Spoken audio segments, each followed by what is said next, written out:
Tyler, welcome back to Who Gives a Hoot. You've already been here, so now you're no longer first time, long time. Now you're a repeat customer, friend of the pod. Um, we're just kind of as this quarantine's going on. Today should be the first game out there at Werner.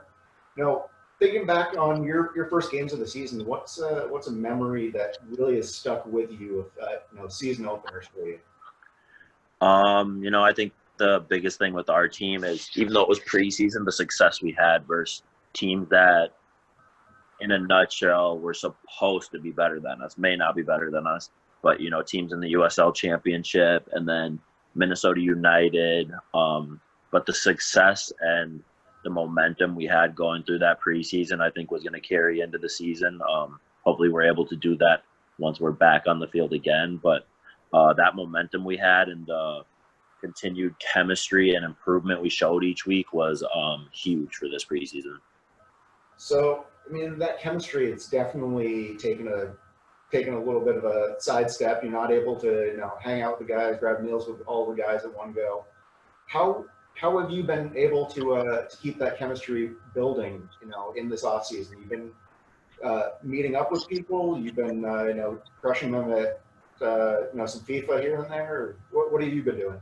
I'm not a video game guy. But the coaching staff has done a good job. We have Zoom calls every day, which I suppose it can get tedious at times talking every day, but I think they've done a good job of mixing up the conversation and keeping us all connected with each other.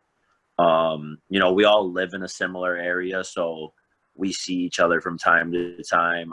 When we were allowed to go train in small groups on our own, some of us would go to the park and get touches, or doing workouts together. So I think the biggest thing right now is getting to know each other off the field is just as important as getting to know each other on the field. So just those conversations are continuing to develop, and that's able to help somewhat of chemistry build, even though we're not able to play right now.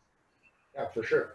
And as quarantine's been getting longer and longer, it seems, what have you been doing to keep yourself and your spirits high?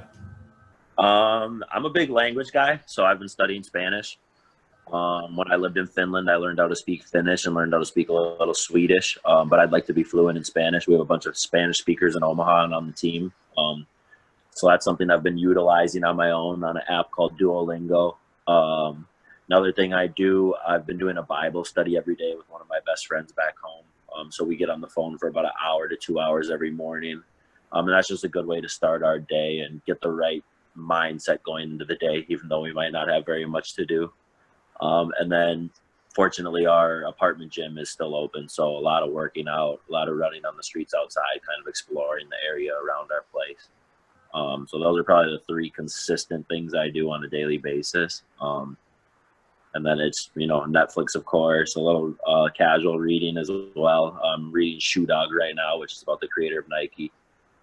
So yeah, however I can. And when the sun's out and now it's starting to get nice outside, always trying to be outside. Well, you're definitely looking at, snow a week ago, and now we're in the 70s. Getting the crash course in Omaha. Yeah. So with Netflix, any shows that any shows or any books that you'd recommend for people to be checking out during this? I'm a diehard Grey's Anatomy fan, so I've already seen all of Grey's Anatomy once, and I've also watched it all again. I'm not a huge show and movie guy, to be honest. So I've looked at ESPN Plus and YouTube and looked up at some of the old games I've played in and old games that I know about. The other day, my friend actually just recommended watching a game between Ronaldinho and Neymar when they were playing in Brazil. I think it was probably it's got to be 7 years ago now or so. But the game was 5-4. They both had 2 goals. So some casual soccer watching that's really entertaining. But yeah, I'm not a huge Netflix guy in general. Book wise, I like to read a lot of business books. Shoe Dog right now is about a business, but also about the creator of Nike's life. So I like to read about people's experiences. But yeah, Shoe Dog's the only one off the top of my head right now that I've been getting into. So.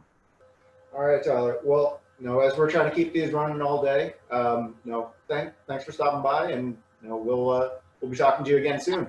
Yeah, thanks for having me.